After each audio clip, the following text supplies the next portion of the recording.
Asante kwa kuchagua Special For You TV kuwa wa kwanza kusubscribe, kushare, kulike na kucomment.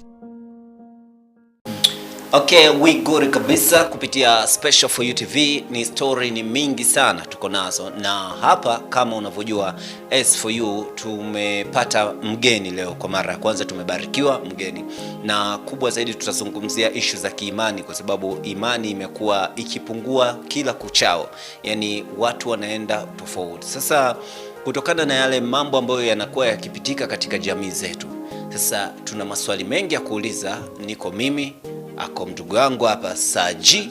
Yes, anaweza kuzungumza, lakini mgeni mwenyewe atajitambulisha yeye ni nani na kwa nini yuko hapa na sisi, ili tuweze kudiscuss kile ambacho yeye ako nacho. Karibu sana. Asante sana. Kwa majina naitwa Peter. Mimi ni msanii, lakini pia bado ni mhubiri. So kwa usanii naitwa Peter Flavor, lakini jina langu ni Peter. Yeah. Okay, kuna baadhi ya maandiko katika Biblia ambayo mimi nimekutana nao, naona ni ugumu sana. Nikaweza kushare na ndugu yangu, na yeye akaniletea mstari wake pia. Kasema kuna maandiko ambayo yameandikwa, haijulikani kweli ni Mungu ndiye aliandika ama ni binadamu katika kuongeza wakati wa uandishi.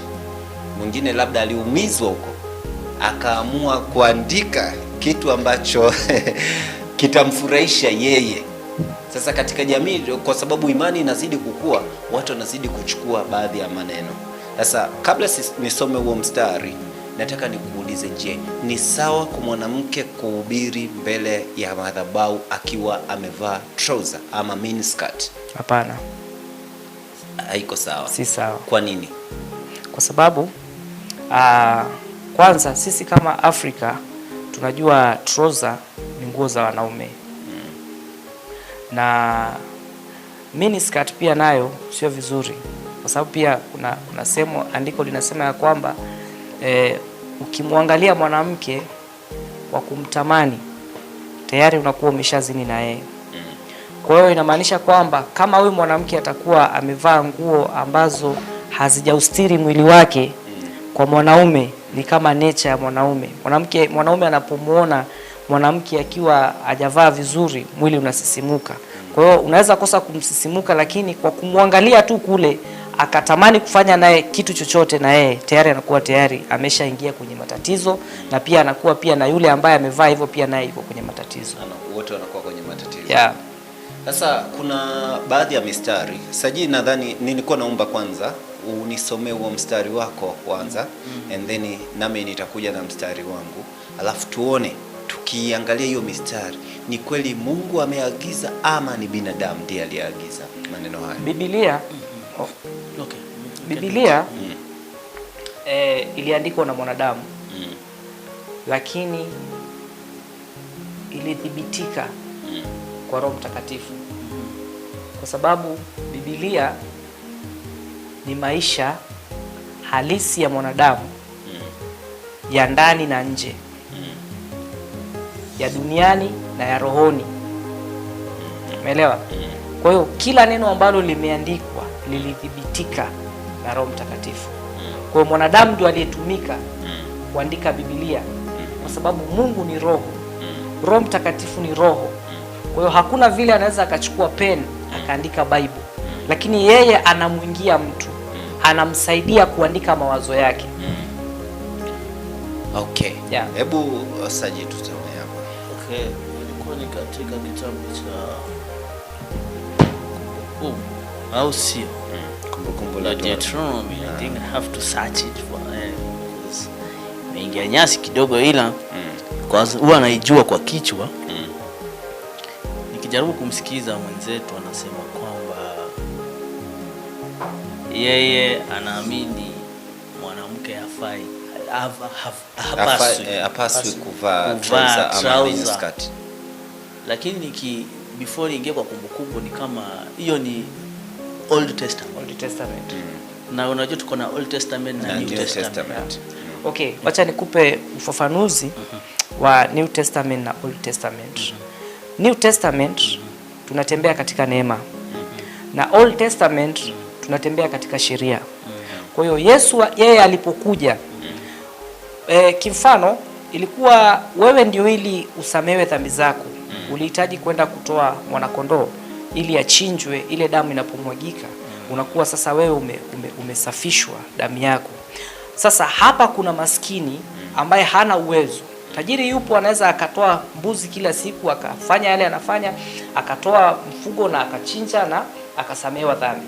Lakini hapa kuna mtu ambaye hana uwezo wa kwenda kutoa hiyo kondoo ili afanye nini? Ili asamehewe dhambi. Kwa hiyo Yesu akaamua yeye aje amwage damu yake ili sasa kuwe kuna msamaha wa dhambi kwa kila mtu bila kutumia damu ya kitu kingine. So kumaanisha according to vile sasa Yesu alipokuja, hiyo si John 3:16 Sasa kumaanisha alikuja tukasamehewa dhambi. So kumaanisha tutaumit the Old Testament ambapo inasema mwanamke. Umenikata. Okay. Umenikata kama sijamaliza. So nilikuwa nakupatia mfano wa sheria na tofauti ya sheria na neema. Kwa hiyo sasa hapa Yesu alipokuja ikawa sasa kuna kitu kinaitwa neema, ambayo sasa ndio yeye alileta hiyo neema. Neema ni kama nguvu ya Mungu inayomwingia mtu, inamsaidia kufanya kitu ambacho mtu wa kawaida hawezi. Kwa sababu katika hii sheria watu walikuwa wanaoneshana kana kwamba wanatii, lakini walikuwa wanatii na mwili tu mbele ya watu kujionyesha. Ndio maana Yesu alikuwa anawaita Mafarisayo, anawaambia nyinyi Mafarisayo, kila saa anazungumza kuhusu Mafarisayo. Kwa nini? Kwa sababu Mafarisayo walikuwa wanafanya vitu kujionyesha kwa watu. Unaona? Lakini ndani ya roho yao haipo kabisa. Unaona? Kwa hiyo sasa kwa sababu alitambua, akajua kwamba hawa watu ni kupretend, wana pretend. That's why sasa alikuja. Alipokuja sasa akaleta hiyo neema ambayo sasa ikiwa ni kama nguvu ya Mungu inayotusaidia sasa kutenda matendo ya Mungu bila kung'ang'ana. Sawa. Sasa hii Kumbukumbu la Torati linasema hivi. 22 mstari wa 5 unasema mwanamke asivae mavazi ya mpasayo mwanamume. Wala mwanamke asivae mavazi ya mpasayo mwanamke. So my question is, inamaanisha mwanamke akiwa amevaa trouser na aende tuseme kwa afanye huduma ni dhambi? Unajua neno linajisimamia kama neno, na Mungu haandiki neno alafu ajikosoe. Kama neno limesemekana ufanye, ni ufanye tu. Yesu aliwaambia watu kwamba mimi sijakuja kutagua sheria, sijakuja kutoa ile Kumbukumbu la Torati, yani Agano Jipya, sijakuja kutoa Agano la Kale, lakini nimekuja kulidhibitisha. Unanielewa? Kwa hiyo hii neema ambayo tumepokea ni ya kutupatia nguvu kutimiza sasa yale ambayo tulikuwa tumeletewa na Musa mwanzo. Unanielewa? Kwa hiyo tofauti ya sheria na neema ni kwamba leo tunaweza tukaacha dhambi kupitia nguvu ya Mungu ambayo sasa ndio neema inatusaidia. Lakini kitambo tulikuwa tunafanya kwa sababu ya hofu ya kuogopa. Na je, pale anaposema kwamba yeye anaangalia roho, angalii mwili. Na ndio maana alipoangalia akaona wale wana pretend. Sasa mavazi ya trouser yanaingilia wapi? Mavazi. Okay. Unajua Mungu vile alivyowatengeneza wana wa Israeli, yeye alikuwa anawatengeneza kulingana na vile alikuwa anataka. Kwa sababu wakati ule kulikuwa na mataifa. Sawa? Ukiangalia kama mambo ya tattoo, watu walikuwa wanachora tattoo, lakini walikuwa na sababu zao za kuchora tattoo. Kwa hiyo kila taifa lilikuwa na sheria zao, kila taifa lilikuwa na miungu yao.